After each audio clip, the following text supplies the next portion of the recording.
know why I thought you needed to hear this song. You know what it is? Should I sing it?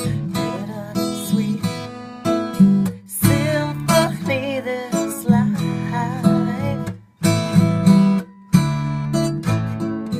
Try to make it sweet, then you're fucking slave to money, and then you die. I swore in the intro of that. I'm just gonna keep it. Alright, so hi Taurus. I'm gonna do a general reading for you since I'm gonna try to attempt to go through all of the signs and see what happens. So if you came across this video and you're curious, listen to you when you listen to me, not me. I mean, listen to me, but listen to what I say that makes the ding dong in you. And you know, maybe I can teach you about some signs or symbols, or just make you a little more aware of your intuitiveness that you have, so that you eventually don't need to do weird things like watch videos like this, and you can just trust your own intuition a little bit more. Now, I tried to do a reading for you, Taurus, already out there, and the wind got a little bananas and my video got weird, and I'm just gonna redo it. So I have two different decks here because I like to do the two different decks on the same two position, or the same three positions, and see how they talk to each other. So this is the Sacred Rose Tarot, and this is the Wildwood Tarot. And I'm going to do a reading for now, I guess for the next month. It is April, so we will be coming into some birthdays soon, I think. And whatever question you have, just maybe you had some blinders on, you just need a little bit of, I have one that's a different direction. You need just maybe something to come along to open up your perception a little bit wider. So you can maybe just see things a different angle, and maybe that'll help you. Maybe it'll just get the brain thinking and the heart pumping and whatever you need to move you along your way to more happiness, right? I always ask my readings are for the highest and greatest good of everybody involved, so that we all benefit from the decisions that we make and not just the one. No man is an island, yes. We're all on this crazy ass planet together. Alright, so wait. I'm going to shuffle this one quick. I don't like to waste time shuffling these too much. Let me do this here so you can kind of see this. I had a better setup right there, but I'll do what I can. Okay. Alright, so what do we have for Taurus? We have a jumper. Let's see what that is. I'm going to put it back, but the jumper is the green man. Put him back in there. And give me 3 cards to clarify whatever questions Taurus has at this moment. Sun, Moon, Rising. Okay, so you should look at your chart. It's a huge makeup of you. It's like your you book. Go check it out.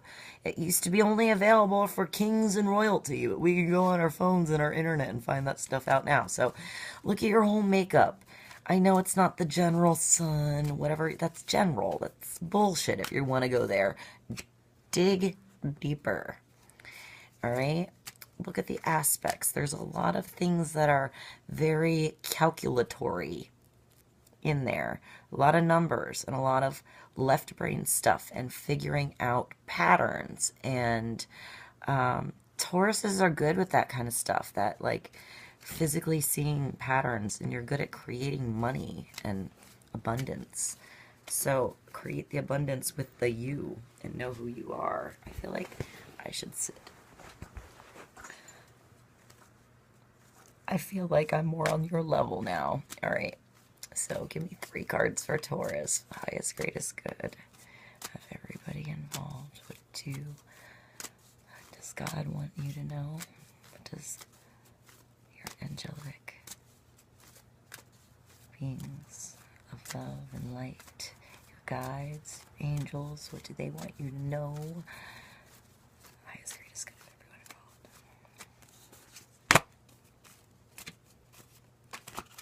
involved.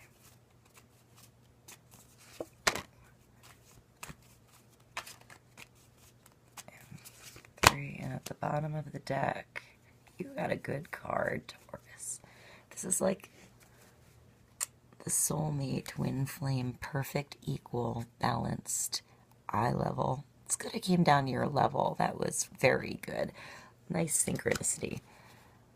It's the relationship that's not the power struggle. It's the relationship with something.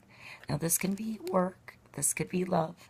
This could be family. This is whatever you're concerned about, but it is a relationship. It's an individual and another individual, and the chemistry and dynamic and good and bad and everything between that particular twosome. So who is this twosome that you are concerned or worried or analyzing or thinking or praying about? You know, this is a balance in female and male energy, not only within a relationship, but within yourself, within the relationship. I feel like I'm not used. Oh, there we go. Sorry. I'm not used to this nose ring yet. It gets fuzz on. All right, so they're both pouring equal amounts into their cups, and their cup overflows because they each have an abundance of themselves to give and want. All right, so that's the bottom. Let me pull from this so that we can get our positions and I can actually get started. Okay, 3 cards to go on top of the 3 I already have for Taurus.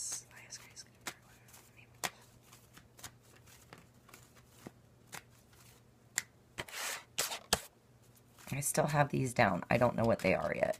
I'm going to turn them over with you. All right, 1,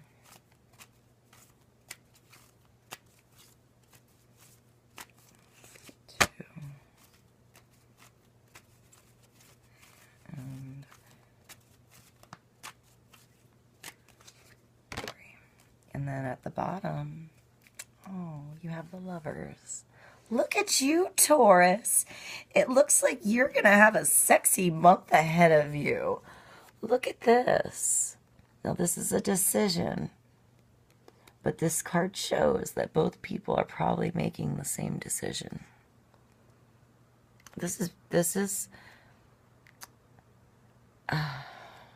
So before I turn these over, let's just analyze the 2 here. So this is a decision card. This guy is holding the angels here and blindfolded. Your angels let you be a dumbass if you make the wrong decision. They don't step in. I mean, they'll give you pushes and signs and, you know, universe, God will show you stuff, but it doesn't mean y'all listen. You know, we don't always make the right decisions, and we're here to make mess ups so we can learn. So if you ask for help, you'll get it. Pay attention then for the signs and try to listen to this stuff if you're actually conscious enough to ask for help before you make the dumb decision. But if you're going to make a dumb decision, we're allowed to do it. Your angels, God, don't want you to, but they're not. It's your lesson to learn, honey. So the lesson with the Lovers. Now, this can be a choice. This could be 2 jobs. This could be 2 different people. This could be 2 family members that you're choosing to side, although you shouldn't. But, like, usually it's Lovers. So we're going to go emotional here. So this is actually pretty consistent with the most traditional meaning, I think, of this, the Lovers card. It's not like it's the Gemini card. So the twins. Now, this guy is here all naked, and these girls have awesome hair. Their hair runneth through each other, you know. One has a little more amber and one is a little, like, rich brown. One's like red and one's brown. And then this guy's here and he's hanging out with the two girls. He has one arm trying to grab one boob on one girl and one trying to grab another boob on another girl. And then his angel is just pretending not to look at his dumb ass trying to choose between these girls. He's like, I can't even. He goes, you don't want my help? I'm going to pretend I'm not even witnessing this scenario. All right, so now in this decision that he has to make, there's the one girl. I'm not sure which is which. They're pretty equal in all ways.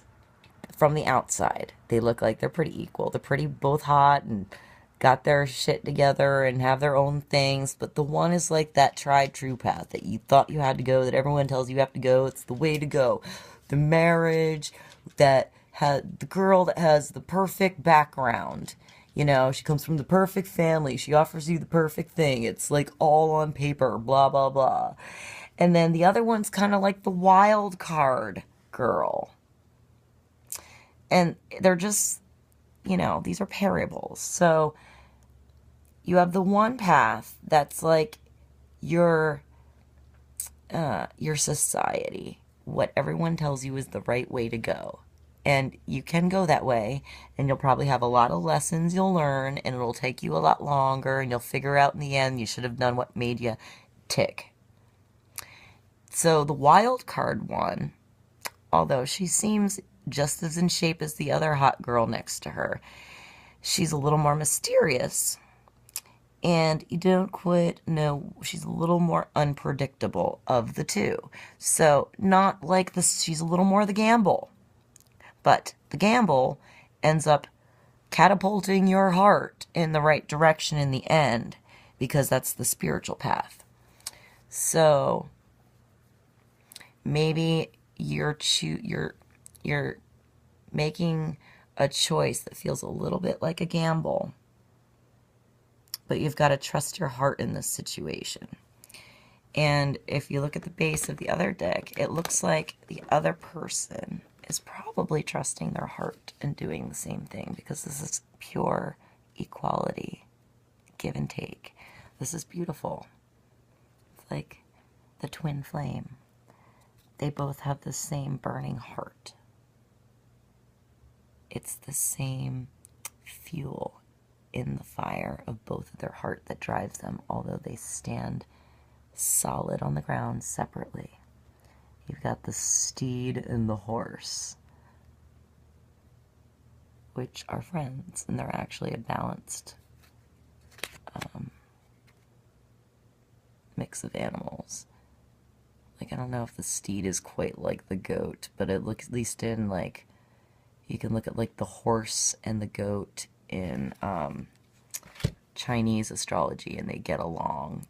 Just as if you have a horse, we have horses, and if you don't have two horses, it's good to get a goat, because the goat keeps the horse company, and they become buddies. If you have a horse and you don't have a goat, get your horse a goat.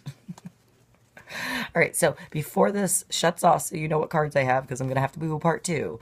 All right, position 1, position 2, and position 3, and let's see what we have. All right, so the King of Arrows, the Kingfisher, and the Three of Wands. So this is like the King of Swords, kind of. And then this is Three of Wands. All right, so, and then we have the Five of Bows, Empowerment, and the Five of Pentacles. Okay, and then the last position, you have Balance and the Star. Ooh. You end with a big-ass major arcana finale that you're going to have to wait to in the part 2 of this video. See you soon, Taurus.